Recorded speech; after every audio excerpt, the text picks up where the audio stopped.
할렐루야. 오늘 온라인과 오프라인으로 주 앞에 예배드리고 있는 모든 형제 자매님, 청년들 모두에게 주님의 크신 은혜와 평강이 충만하시기를 주님의 이름으로 축원합니다. 지난주와 마찬가지로 온라인으로 예배드리시는 분들은 함께 따라해 보겠습니다. 예배는 시청하는 것이 아니라 드리는 것이다. 한 번 더 따라합니다. 예배는 시청하는 것이 아니라 드리는 것이다. 어느 곳에 계시든지 마음과 뜻과 정성과 목숨을 다하여서 찬양을 드리고 기도를 드리고 말씀을 듣고 실천하는 삶을 드리고 봉헌을 드리심으로 삼위일체 하나님께 고맙고 감사한 마음을 올려드리시고 예배를 통해 주시는 크신 은혜와 사랑을 받아 누리는 광림의 모든 형제 자매님 청년들이 되시기를 주님의 이름으로 축원합니다. 우리 인생에서 희노애락은 반복해서 찾아옵니다. 기쁠 희, 성낼 로, 슬플 애, 즐거울 락입니다. 살다 보면 기쁜 날도 있고 화가 나는 날도 있고 슬픈 날도 있고 즐거운 날도 있습니다. 기쁘고 즐거운 날이 찾아왔을 때에는, 즉 희락이 다가왔을 때에는 고민할 게 없습니다. 주님 감사합니다, 복 주시니 감사합니다 고백하고요, 받으면 되겠습니다. 그리고 넘치는 것들은 곁에 있는 이웃들에게 나누고 베풀면 되겠습니다. 이처럼 우리 인생에서 발생하는 희와 락, 기쁘고 즐거운 일들에 대해서는 신앙인의 관점으로 해석하고 실천하는데 아무런 문제가 없습니다. 근데 우리의 머리를 늘 아프게 하는 것은 그 중간에 끼어 있는 겁니다. 희, 노, 애락 중에 노와 애입니다. 성낼 노와 슬플 애입니다. 분노가 치밀어 오는 일들이 살다 보면 다가옵니다. 때로는 가슴이 무너져 내리는 슬픈 일도 발생하곤 합니다. 즉 고통의 문제가 우리에게 다가오게 되었을 때 지금까지 어떠한 관점으로 해석하고 대응해 오셨습니까? 지금 코로나 바이러스로 인하여서 국내적으로 많은 이들이 고통을 당하고 있습니다. 여러분은 이 고통의 문제를 어떠한 관점으로 해석하고 대응하고 계십니까? 오늘 욥기의 말씀을 통해서 고통의 문제가 발생했을 때 기독교인들에게 합당한 관점과 해석 그리고 실천에 대해서 말씀을 나누고자 합니다. 오늘 주신 말씀을 붙잡고 순종하심으로 어떠한 고통의 문제가 다가온다 할지라도 좌절하거나 낙심하지 마시고 이겨내고 승리하고 극복하는 광림의 형제 자매님 청년들이 되시기를 주님의 이름으로 축원합니다. 오늘 말씀의 주인공은 욥입니다. 욥은 우스 땅에 살고 있었던 훌륭한 사람이었습니다. 욥기 1장 1절을 보게 되면 그에 대해서 네 가지로 소개하고 있는 것을 보게 됩니다. 첫 번째로 그는 온전한 사람이었습니다. 죄가 없는 사람은 아니었고요, 도덕적으로 온전했고 훌륭한 인품을 가지고 있었다라고 보시면 되겠습니다. 둘째로 그는 정직하였습니다. 거짓이나 꾸밈이 그의 인생에 없었습니다. 바르고 곧은 사람이었습니다. 세 번째로 그는 하나님을 경외하는 사람이었고 네 번째로 악에서 떠난 사람이었습니다. 우리 시대에는요, 하나님은 경외하는데 악에서는 떠나지 않고 머무시는 분들이 계십니다. 하지만 욥은 하나님을 경외했고 악에서부터 떠난 사람이었습니다. 욥기 1장 8절을 보게 되면 하나님께서는 욥에 대한 이 평가 동의해 주십니다. 이 네 가지 동일하게 인정을 해 주십니다. 욥은 온전하고 정직하다. 그리고 하나님을 경외하고 악에서 떠난 자이다. 그리고 욥은 하나님께 복을 받아서 10명의 자식이 있었습니다. 7명의 아들과 3명의 딸이 있었습니다. 또한 이들은 아버지가 부자면 자식들이 유산 때문에 사이가 안 좋은 경우들이 많거든요. 근데 욥기 1장 4절을 보게 되면 이 10명의 남매는 사이가 참 좋았습니다. 욥의 아들들은 생일이 되게 되면 형제와 자매들을 초청을 했고요, 생일 잔치를 같이 했습니다. 아버지가 재산이 많으면 서로 갈등이 있어가지고요, 서로 사이가 안 좋을 수도 있었을 텐데 이처럼 기념일이 있으면 온 형제가 같이 함께 모여서 축하를 했던 것입니다. 이러한 일이 가능할 수 있었던 것은 욥이 자녀들에게 아마도 철저하게 신앙 훈련을 했기 때문에 가능했던 일로 보입니다. 욥기 1장 5절을 보게 되면 욥은 자녀들이 생일 잔치를 하게 되면 그 다음 날 자식들을 불렀습니다. 그리고 제사, 예배를 드렸습니다. 이는 자녀들이 잔치를 하다가 흥에 겹다 보면 실수할 수 있잖아요. 하나님 앞에 누를 끼치는 언행 심사를 했을 수도 있기 때문에 부지 중에 알지 못한 채로 죄를 지은 것들이 있으면 용서받을 수 있도록 하기 위해서 잔치가 끝나면 자식들 불러다가 용서받을 수 있도록 제사를 드렸던 것입니다. 이것 하나밖에는 기록이 없긴 합니다만 이것만 보더라도요, 욥이 얼마나 철저하게 자식을 신앙 안에서 교육했는지 추정해 볼 수 있는 대목입니다. 성경은 욥은 항상 이렇게 평생 살았다고 증언합니다. 욥은 부자이기도 했습니다. 양이 7,000마리 있었고요, 낙타가 3,000마리, 소가 500결이, 암낙이 500마리, 종도 많았고 동방에서 가장 부자였다라고 합니다. 사탄은 이러한 욥을 가만히 내버려 두진 않았습니다. 하나님 앞에서 의로운 자를 무너뜨리기 위해서 공격을 시작합니다. 사탄은 욥이 사랑으로 신앙으로 길렀던 10명의 자녀들을 하루아침에 그 목숨을 모두 빼앗아 가버립니다. 그리고 그의 재산도 다 잃게 만듭니다. 그러나 욥은 하나님을 원망하거나 불평하진 않았습니다. 욥기 1장 21절을 보게 되면 오히려 그는 고통의 상황 속에서도요, 하나님께 예배드리는 그 자리를 지켰고요, 위대한 신앙 고백을 하게 됩니다. 알몸으로 태어났으니 죽을 때 알몸으로 돌아가는 것이 옳습니다. 주신 분도 하나님이시고 거두어 가시는 분도 하나님이십니다. 저는 소유와 관계없이 하나님을 찬양합니다. 저처럼 무미건조하게 고백하지는 않았을 겁니다. 마음 깊은 곳에서는 도무지 해결되지 않는 슬픔과 분노, 아픔, 상처가 있었을 겁니다. 하지만 그는 선하신 하나님을 신뢰했고 주님을 찬양하는 것을 선택하였습니다. 사악한 사탄은 의인 욥에 대한 공격을 멈추지 않았습니다. 사탄은 이번에 욥을 공격해서요, 머리 끝에서부터 발끝까지 종기가 나게 했습니다. 그는 너무 가려워서 기와 조각으로 긁지 않으면 견딜 수 없는 비참한 신세가 되고 말았습니다. 그때 그동안 잠잠했던 아내가 나타나서 욥의 마음을, 속된 표현입니다만, 후벼 파게 됩니다. 욥기 2장 9절입니다. 아직도 하나님을 붙잡고 있나요? 차라리 하나님을 욕하고 우리 같이 죽읍시다. 이 말씀을 들으면서 욥의 아내를 너무 비난하지 않으셨으면 합니다. 욥의 아내도 10명의 자식을 잃었고요, 전 재산을 잃었습니다. 이제는 남편의 건강도 잃었습니다. 그녀는 부잣집 사모님이었는데요, 이제는 병든 남편의 수발을 들어야 했고 여유 시간이 발생하면 여기저기 돌아다니면서 구걸을 해야 되는 신세로 전락하고 말았습니다. 하루 이틀이 아닙니다. 그리고 언제 회복될지 답이 보이지도 않습니다. 그러니 아내는 이제 자포자기하는 심정으로 우리 이제 하나님 그만 붙잡고 우리 하나님 욕하고 같이 죽자고 말했던 것입니다. 하지만 욥은 하나님께 복을 받았으니 하나님께 화를 받는 것도 마땅한 일이다 라고 고백하며 삶을 포기하지는 않았습니다. 스스로 목숨을 끊는 행위는 하지 않았습니다. 그렇게 그는 선하신 하나님, 좋으신 하나님을 붙잡고 이 고통의 순간, 도무지 끝날 것 같지 않은 이 비참한 순간들을 견디어냈습니다. 이제 욥의 3명의 친구입니다. 엘리바스와 빌닷과 소발이 욥을 위로하겠다고 먼 곳에서 찾아오게 됩니다. 돈이 있을 때 사귀었던 친구들은요, 돈이 없으면 사라집니다. 권력이 있을 때 사귀었던 친구들은요, 권력이 사라지면 떠나버립니다. 하지만 욥의 세 친구들은 욥이 모든 것을 잃었지만 그의 곁으로 찾아왔습니다. 그리고 알아보기 힘들 정도로 비참한 모습을 하고 있는 욥을 바라보면서 어설픈 위로도 하지 않았습니다. 7일 동안 성경을 보게 되면 같이 울었습니다. 욥은 친구들에게 위로를 받았고 그동안 어느 누구에게도 털어놓지 못했던 속내를, 그 속상했던 그 마음을 조금씩 풀어놓기 시작했습니다. 욥기 3장을 보게 되면 욥이 드디어 속내를 드러냅니다. 길게 표현이 되어 있습니다만 이렇게 간단하게 정리할 수 있겠습니다. 난 크게 잘못한 것이 없는데 왜 이러한 일이 나에게 발생한 것일까? 이제 더 이상 버틸 수가 없다. 차라리 죽는 게 낫겠다. 친구들은 욥의 절망적인 고백을 듣고 욥을 돕기 위해서 자신들이 지금까지 품고 있었던 신앙적인 관점으로 욥에게 조언을 하기 시작합니다.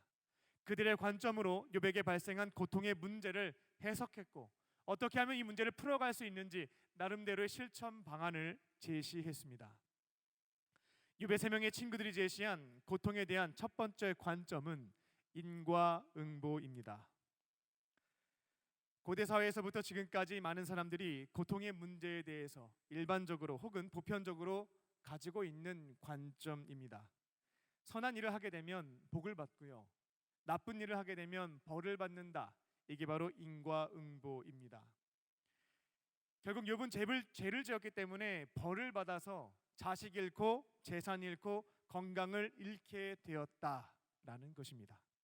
욥의 친구 중 가장 연장자였던 엘리바스는 이와 같은 인과응보의 관점으로 욥의 고통의 문제를 해석하고 그에게 이것을 이겨낼 수 있는 실천 방안을 제시합니다.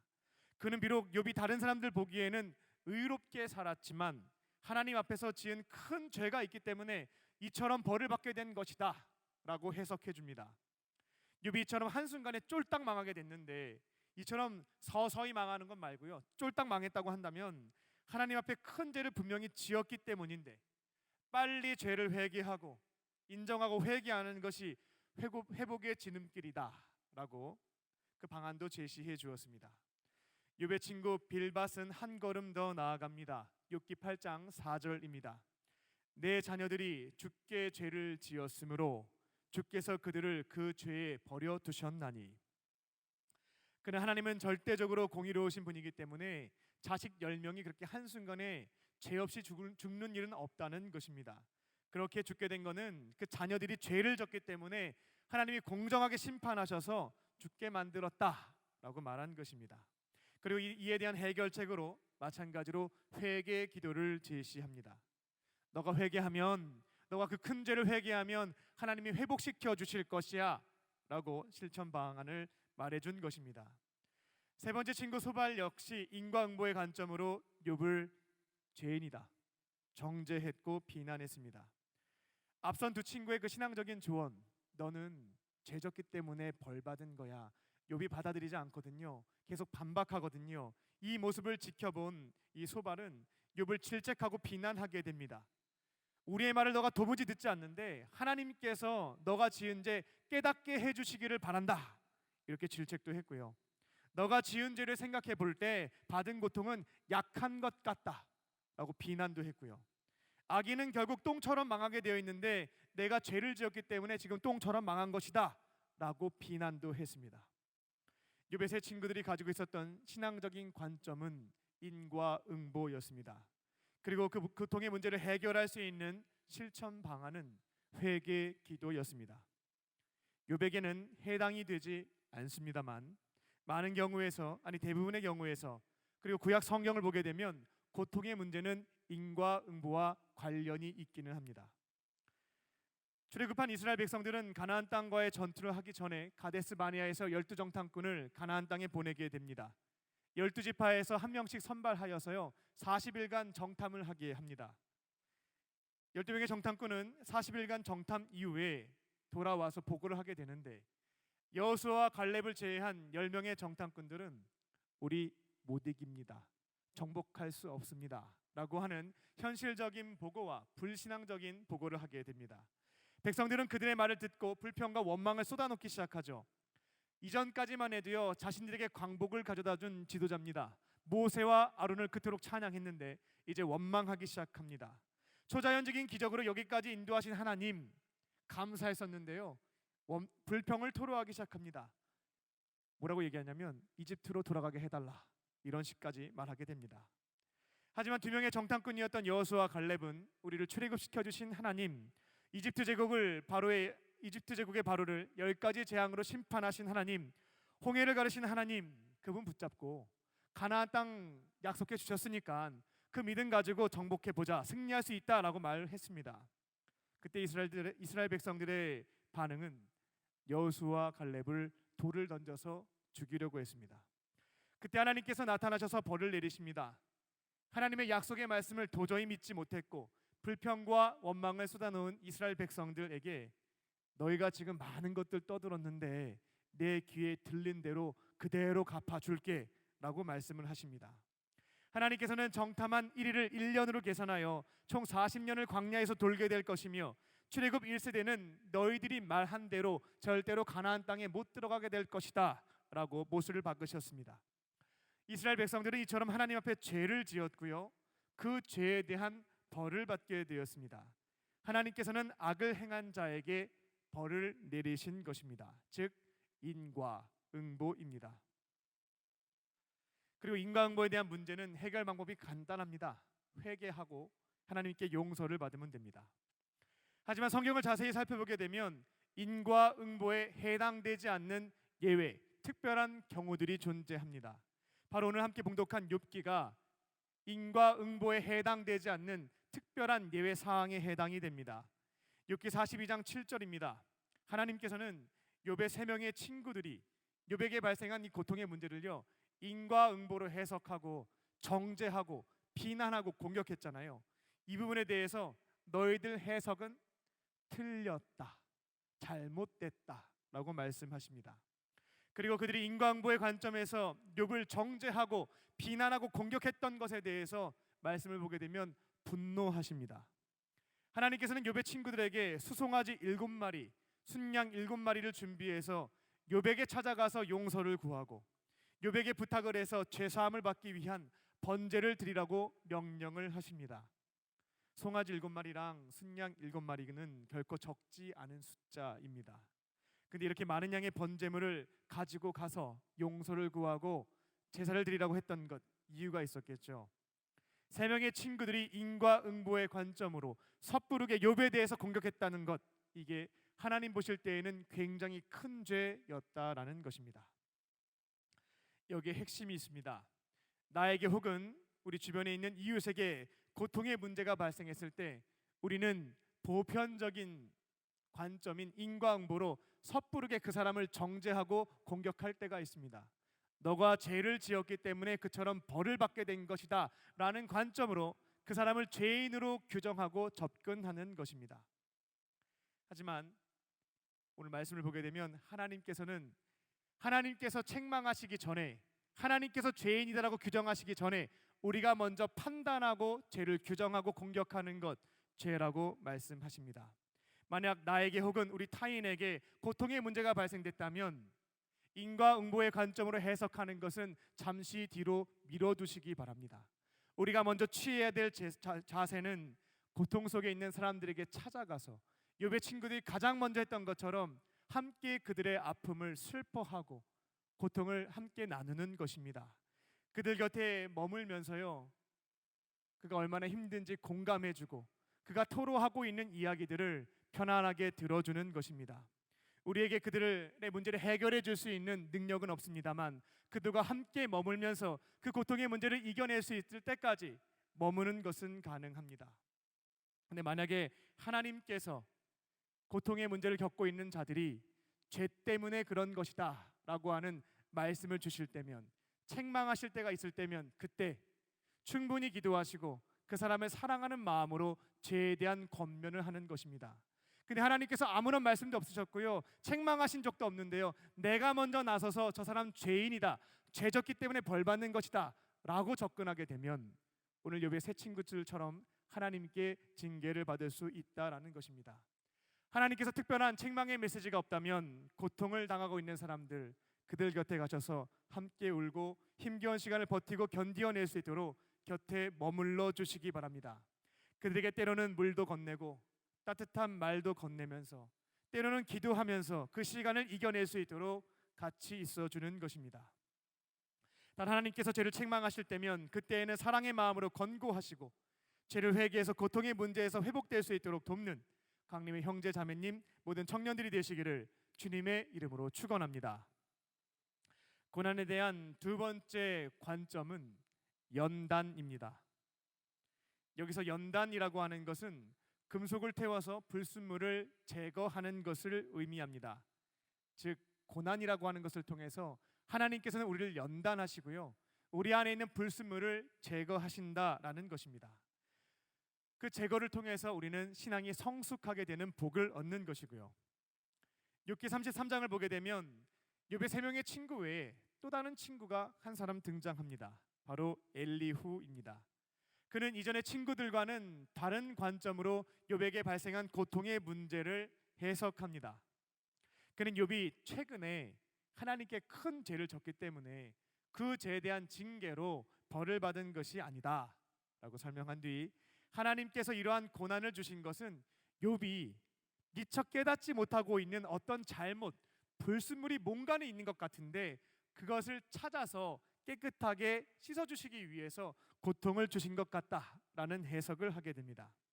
욥이 이번 기회를 통해서 그동안 오랫동안 해결하지 못했던 불순물들을 제거하고 더 성숙한 신앙인이 될 수 있도록 돕기 위해서 하나님이 연단하고 계신다라는 것입니다. 욥기 42장을 보게 되면 하나님께서는 욥의 그 고통의 문제에 대해서 인과응보의 관점으로 접근했던 세 명의 친구들에 대해서는 분노하고요, 책망하셨는데요. 연단의 관점으로 해석을 한 엘리후에게 있어서는 특별한 말씀을 하시지 않습니다. 하나님께서 욥에게 고통을 허락하신 데에는 이 외에도 다양한 것들이 조금 있기는 합니다만 연단의 목적도 있었다라는 것을 알 수 있는 대목입니다. 우리는 욥에 대해서 죄가 하나도 없는 완전 무결한 사람으로 오해하는 경향이 있습니다. 하지만 욥도요, 하나님 앞에 불순물이 있었던 사람이었습니다. 의인은 아니었습니다. 그도 그런 고백도 했고요. 사실 한 사람의 믿음이라고 하는 것은 평상시에는 잘 보이지가 않습니다. 그래서 욥이 행복하게 살아갈 때에는 그가 완전한 사람처럼 보였을 수 있겠습니다만 그도 고통을 직면하게 되었을 때 환란의 틀 속에 들어가서 꽉 짜게 되면요, 그 믿음이 나오게 된다라는 것입니다. 욥이 좋은 일이 있었을 때에는 건강한 믿음을 가지고 있는 것 같았습니다만 그가 가정에 어려움을 겪게 되고 사업에 실패하고 건강을 잃게 되고 부부관계에 문제가 생기게 되었을 때 이제 그의 진짜 믿음이 나오게 됩니다. 욥의 경우 이전까지 모든 상황이 완벽할 정도로 좋았기 때문에 그의 진짜 믿음은 확인을 해볼 수가 없었습니다. 근데 이제 그의 속내가, 속 안에 있었던 믿음이 드러나는 순간입니다. 욥은 우리와 크게 다르지 않았습니다. 친구들에게 논쟁을 하면서 이와 같은 고백을 하기 시작합니다. 나 죽고 싶다. 하나님 너무하신다. 하나님 공의롭지 못하시다. 하나님께서 정말 이 세상을 다스리고 계신 것은 맞는가? 욥이 고통을 점차 당하게 되자 결국 인류 역사를 선한 목적으로 주관하고 계시는 하나님을 신뢰하지 못했고요, 비방하고 원망하기 시작했습니다. 단 하나님에 대한 믿음을 끝까지 저버리진 않았습니다만 그 또한 마음으로, 입술로 하나님을 원망하고 불평하며 죄를 지었습니다. 그래서 욥기 42장을 보게 되면 욥은 하나님께 책망을 받게 되고요, 나중에 회개도 하게 됩니다. 하나님께서는 겉으로 보기에는 의롭고 완전해 보이는 욥이었지만 고통이라는 연단의 과정을 통해서 그 안에 있는 신앙의 불순물들을 제거해 주셨고요, 성숙한 신앙인으로 세워주셨습니다. 이처럼 하나님께서는 믿음의 사람을 성숙하게 세우시기 위해서 고통이란 도구를 통해 연단해 가십니다. 우리가 비록 죄를 지어서 벌받는 것이 아니고요, 죄를 짓지 않았다 할지라도 우리를 성숙한 사람으로 세우시기 위해서, 불순물을 제거하기 위해서 연단을, 고통을 허락하신다라는 것입니다. 성경에서 하나님께 믿음을 성숙하기 위해서 연단받은 대표적인 사람이 있는데요, 바로 창세기에 있는 아브라함입니다. 하나님께서는 아브라함으로 하여금 큰 연단을 하시게 되는데 바로 사랑하는 아들 독자 이삭을 번제물로 바치게 되는 사건이었습니다. 하나님께서는 타락한 인류를 구원하시기 위해서 한 사람을 믿음의 사람으로 택하시죠. 그리고 그 믿음이 자손들에게 잘 전수가 되어서 믿음의 백성, 선택받은 민족을 세우시기로 결정을 하셨습니다. 그 선택받은 백성을 통해서 구원사를 펼쳐나가시기로 결정하셨던 것입니다. 그때 선택받은 믿음의 사람으로 선발된 그 한 사람이 아브라함이었습니다. 하나님께서는 이전까지 하나님에 대한 믿음이 전혀 없었던 인물이었는데요, 그를 택하셔서 아버지 곁을 떠나게 하셨고 가나안 땅으로 가도록 만드셨습니다. 하나님께서는 아버지 품을 떠나서 약속한 땅 1800km 떨어진 곳이었는데요, 가나안 땅으로 가게 되면 아들을 주시겠다, 한 민족을 이루게 해주시겠다라고 약속을 하셨습니다. 아브라함은 하나님의 약속의 말씀을 믿고 목숨을 건 여정을 시작했습니다. 그리고 새로운 땅에서 우여곡절을 많이 겪으며 하나님에 대한 신실한 믿음을 가진 믿음의 사람으로 세워졌습니다. 하지만 그에게 25년이 지났을 때 독자 이삭이 태어나게 되었고요, 그의 시선은 하나님으로부터 늦둥이 아들에게 돌아가기 시작했습니다. 믿음의 조상으로 세워졌거든요. 근데 아들 태어나면서부터 우선순위에 약간의 문제가 발생하기 시작한 것입니다. 하나님과 교제하는 것보다는 아들 이삭과 보내는 시간이 더 행복했고, 하나님의 말씀을 듣고 순종하기보다는 이삭의 말을 듣고 가지고 있는 재산으로 들어주는 것이 더 행복했습니다. 하나님께서는 아브라함의 우선순위를 바르게 하고 오직 하나님만 사랑하고 그분의 말씀에 순종하는 절대적인 믿음의 사람으로, 성숙한 믿음의 사람으로 세우시기 위해서 죄가 있어서 그런 게 아닙니다. 연단을 하십니다. 하나님께서는 아브라함에게 독자 이삭을 번제물로 바치라고 명령을 하십니다. 아브라함이 무슨 죄를 지었기 때문에 그 아들을 바치는 것 아닙니다. 혹은 이삭이 무슨 죽을 죄를 져가지고 번제물이 돼야 되는 것도 아닙니다. 하나님은 아브라함을 연단하시기 위해서, 하나님만 사랑하고 그 말씀에 절대적으로 순종하는 성숙한 믿음의 사람으로 세우시기 위해서 연단하셨던 것입니다. 아브라함은요, 그 명령을 듣고 그날 저녁 출발을 합니다. 그리고 하나님이 명령하신 곳은 모리아 땅에 있는 산이었기 때문에 3일 동안 걸어가면서 많은 고민을 했습니다. 하나님을 택할 것인가, 아니면 이삭을 살릴 것인가. 그리고 결국 최종 결정을 내렸습니다. 그는 하나님을 선택했고 하나님의 말씀에 절대적으로 순종하기로 결정했습니다. 그리고 참고로 말씀을 드립니다만, 아브라함은 하나님께서 분명히 이삭을 통해서 자손을 번성하게 해주시겠다고 약속을 하셨기에 아마 아브라함 마음속에는 그와 같은 믿음이 있었을 것입니다. 비록 자신이 이삭을 번제물로 바치더라도 하나님께서 반드시 살려주실 것이다. 그래서 창세기 22장 6절을 보게 되면 종들에게 마지막 인사를 하거든요. 종들과 함께 걸어가다가 마지막에 아브라함과 이삭이 산에 둘이 올라가게 되는데, 그때 종들에게 남긴 메시지입니다. 우리가 하나님께 예배하고 우리가 함께 돌아올 것이다 라는 말을 남기고 떠납니다. 그렇게 아브라함은 이삭을 하나님께 번제물로 바치게 됩니다. 하지만 하나님께서는 아브라함이 이삭을 칼로 내려치려고 하는 순간 이를 막으셨고요, 예비해 놓으신 양을 번제물로 바치라고 말씀을 하시게 됩니다. 그리고 하나님의 말씀에 절대적으로 순종한 성숙한 믿음을 보여준 아브라함과 그 자리에 있었던 이삭도 마찬가지입니다. 그 이삭을 축복해 주십니다. 어떠한 고난이 찾아왔을 때, 고통의 문제가 다가오게 되면 하나님께서 나를 성숙한 믿음의 사람으로 세워주시기 위해서 연단하고 계신 것임을 기억하시기 바랍니다. 하나님께서 연단을 통해서 불순물을 제거하시고 나의 부족함을 채우셔서 성숙한 믿음의 사람으로 세워주시기 위함임을 믿으시기 바랍니다. 신약시대에 하나님으로부터 가장 많은 연단을 받은 사도 바울의 고백입니다. 그 연단을 통과한 다음에 했던 고백입니다. 빌립보서 4장 12절 13절입니다. 나는 비천에 처할 줄도 알고 풍부에 처할 줄도 알아. 모든 일 곧 배부름과 배고픔과 풍부와 궁핍에도 처할 줄 아는 일체의 비결을 배웠노라.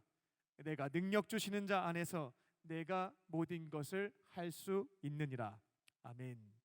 모든 고통의 문제는 인과 응보, 죄에 대한 벌이 아닐 수 있습니다. 하나님께서 주시는 연단일 수 있습니다.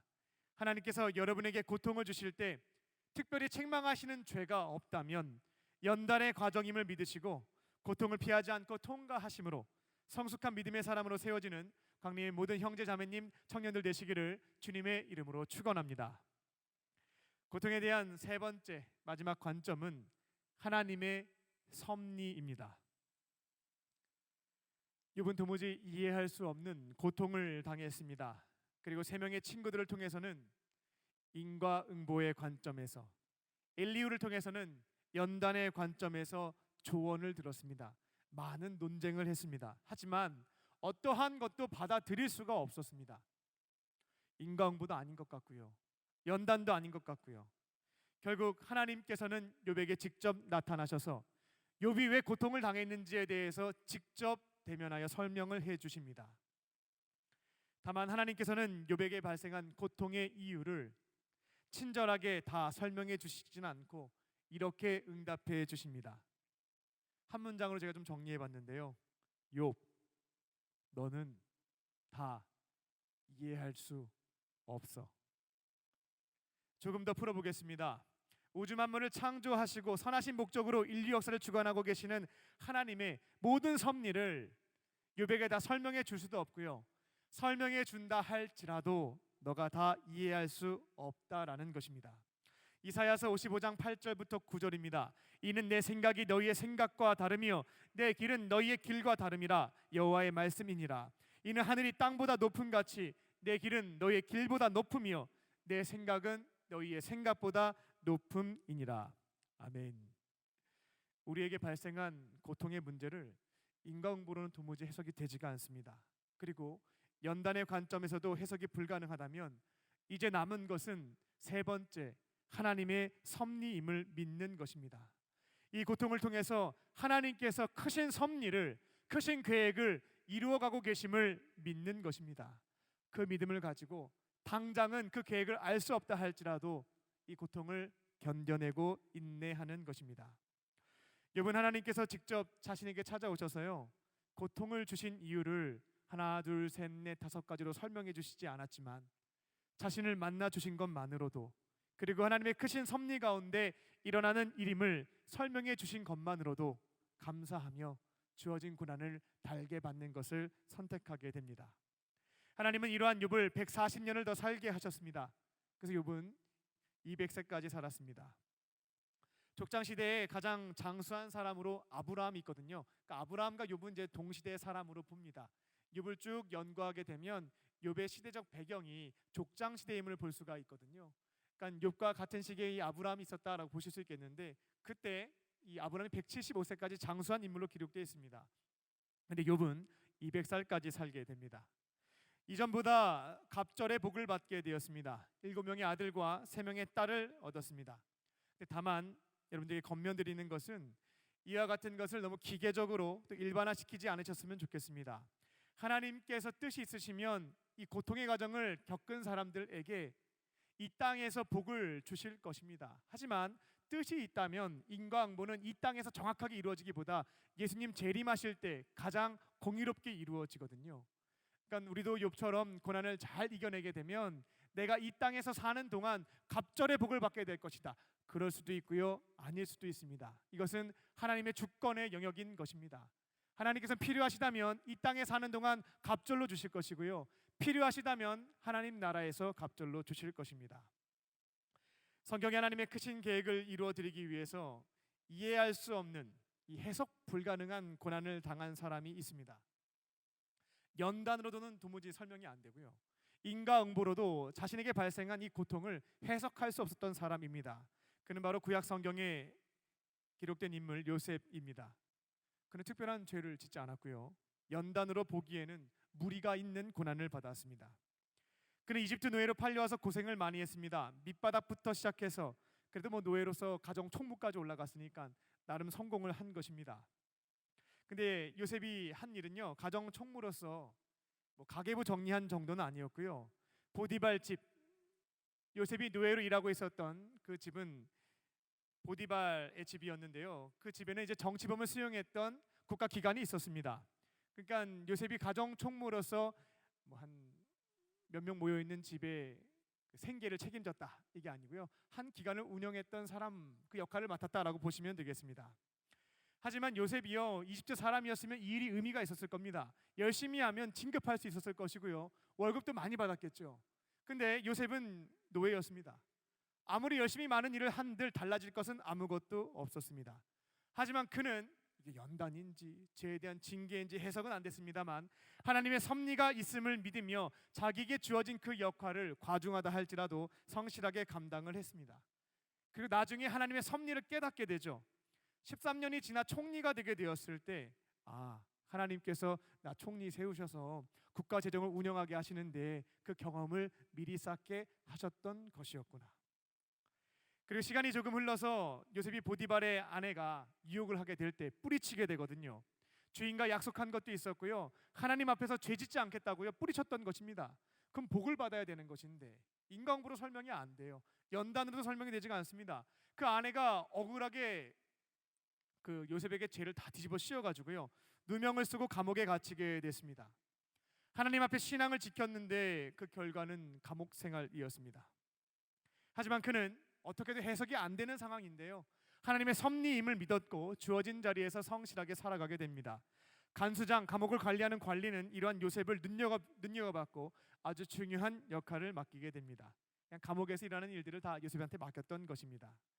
그는 그 안에 있으면서요, 누구를 만났냐면 보디발이 운영했던 그 감옥에는 정치범들이 수용되어 있었거든요. 그들을 관리하면서 많은 대화들을 나누게 되었습니다. 그리고 자신도 모르는 사이 이집트 정치에 대해서 많은 것들을 알게 되었고요. 많은 정치인들과의 관계도 쌓게 되었습니다. 당장의 감옥에 있을 때에는 도무지 해결이 안 되는 고통의 문제였는데 나중에 하나님의 섭리를 깨닫게 되었습니다.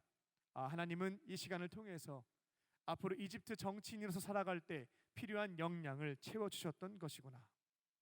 요셉은 그렇게 노예 생활, 감옥 생활, 도무지 해석할 수 없는 그 고통의 시간을 13년 동안 보내게 됩니다. 이는 인과응보로도 불순물을 제거하고 부족함을 채우기 위한 연단의 과정으로도 볼 수 없는 시간이었습니다. 하지만 그는 선하신 하나님의 크신 계획, 섭리가 있음을 믿으며 주어진 고통을 피하지 않았고요, 버텨내고 견뎌내고 이겨냈습니다. 그리고 결국 하나님께서는 요셉을 이집트 총리로 세우셔서 고대 근동 지역에 기근의 문제가 발생하였을 때 목숨을 잃게 되는 수많은 사람을 살리는 그 하나님의 섭리를 이룬 데 사용하셨습니다. 그리고 야곱의 자손을 이집트로 이동시키신 뒤에 70명밖에 되지 않았던 그들의 자손을 200만 명이나 되는 한 민족으로 번성하기 위한 토대를 마련하셨습니다. 요셉은 이와 같은 하나님의 크신 계획, 섭리를 구체적으로 알지 못했습니다. 하지만 주어진 고통의 시간을 통과하게 되었을 때 하나님의 크신 섭리를, 그 계획을 이루어드리는 한 사람이 되었습니다. 우리 인생에서 고통의 문제가 발생되었을 때 인과응보로도 연단으로도 해석이 되지 않을 때가 있을 겁니다.